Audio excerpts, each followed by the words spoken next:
এরপরে যে সমস্ত শরণার্থী ভাইরা আর তৃণমূলের বিভ্রান্তিতে তারা আবেদন করছেন না, আমি মনে করব তারা প্রত্যেকে আবেদন করবে এবং এই সিএর মাধ্যম দিয়ে তারা ভারতবর্ষের নাগরিকত্ব লাভ করবে।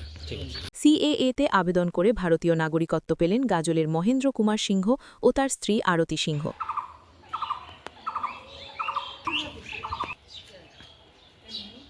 হবিপুরের পর এবার গাজল। সিএএতে আবেদন করে অবশেষে ভারতীয় নাগরিকত্ব পেলেন গাজলের শঙ্করপুর এলাকার মহেন্দ্র কুমার সিংহ ও তার স্ত্রী আরতি সিংহ। ধর্মীয় কারণে বাংলাদেশ থেকে বিতাড়িত হয়ে এদেশে আশ্রয় নিয়েছিলেন তারা।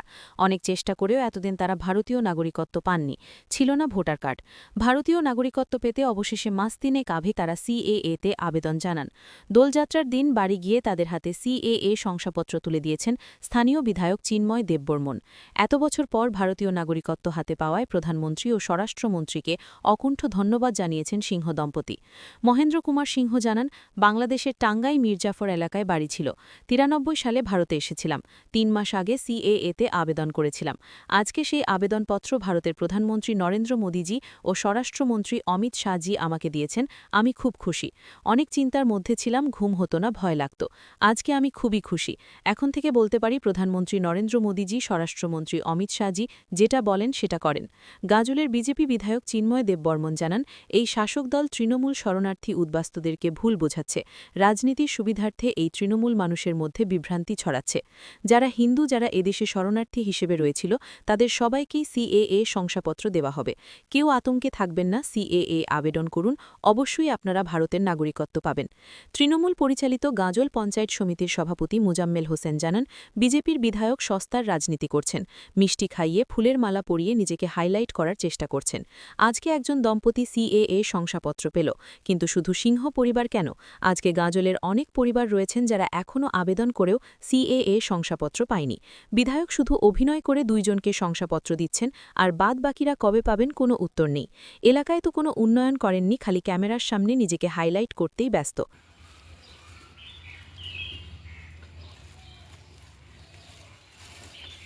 একটু মিষ্টি মুখ করতে হবে। মিষ্টি মুখ তো আমরা করাবো না না না, ও করাবেন করে, এখন এখন আমরা করাবো, এখন আমরা করাবো।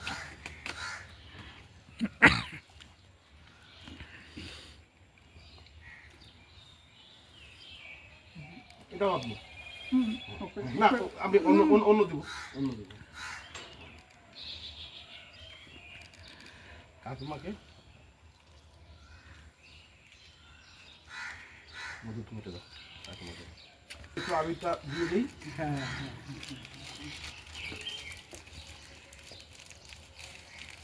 ওটা দাও, ঠিক আছে, এটা রাখ। আপনাদের আশীর্বাদেই তো, না না কাকিমা, আপনি তো আমার মায়ের মতন। আপনার আশীর্বাদ দরকার আছে না আমার? ঠিক আছে, ঠিক আছে। আপনার আশীর্বাদ দরকার আছে কিনা না?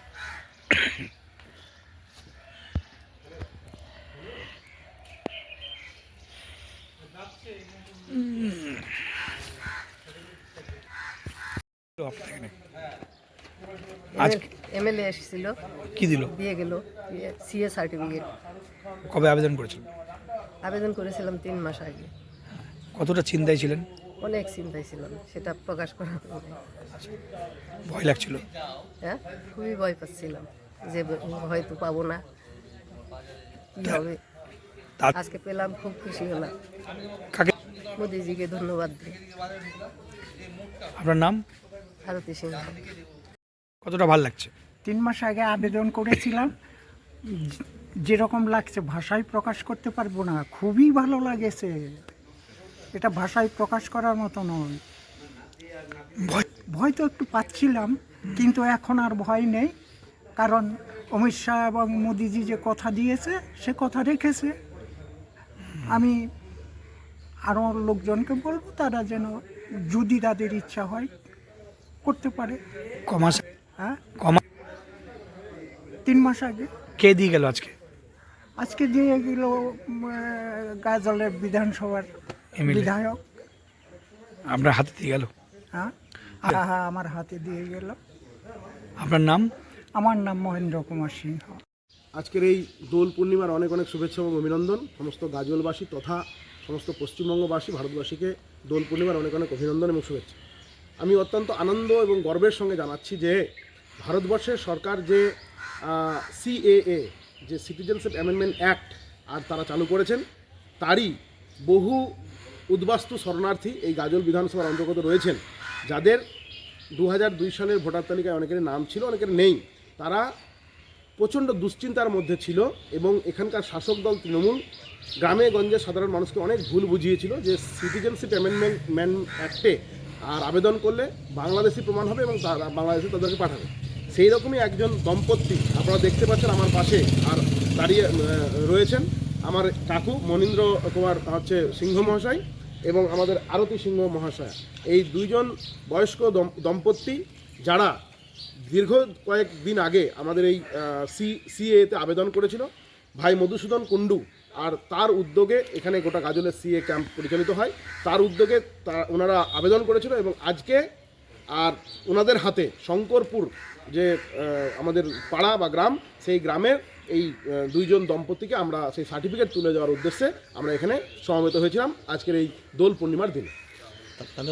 দেখুন, সত্যি সত্যি বিষয়টা তো এরকম নয়, বিষয়টা হচ্ছে দেশ ভাগ হয়েছিল দ্বিজাতিত্বের ভিত্তিতে, অতএব এই দেশে সমস্ত হিন্দুরা থাকবে, এটা নিয়ে কোনো দ্বিমত নেই। কিন্তু এই যে বয়স্ক দুজন মানুষ, তারা এই বর্তমান রাজনৈতিক পরিস্থিতি এবং এই রাজ্য সরকারের যে বিভ্রান্তি, তার ফলে তারা প্রচণ্ড দুশ্চিন্তার মধ্যে ছিল এবং আমি অত্যন্ত গর্বিত যে আমি ভারতীয় জনতা পার্টির একজন সৈনিক এবং ভারতবর্ষের সরকার যে আইনটা করেছে সিএএ, মানে যাদেরকে নিয়ে কোনোদিন কোনো সরকার ভাবেনি, কেন্দ্র সরকার ভাবেনি, সেই আজকে ভারতবর্ষের ভারতীয় জনতা পার্টি, ভারত সরকার, মোদিজির সরকার সিএ অ্যাক্ট চালু করেছে এবং আজকে ওনাদের হাতে এই শংসাপত্র তুলে দেওয়ার পরে ওনারা আজ থেকে গর্বের সহিত আর ভারতের নাগরিক হলেন এবং এই মুহূর্তটা আমাদের কাছে অত্যন্ত আনন্দের এবং গর্বের।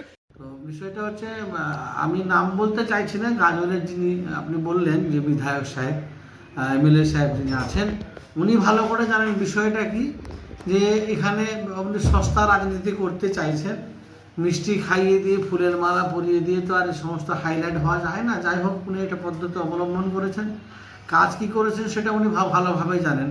গাজল ব্লকে শুনলাম নাকি আপনাদের মাধ্যমে দুজনকে সার্টিফিকেট দেওয়া হয়েছে, তো দুজন কেন, কোনো সিংহ পরিবার নাকি?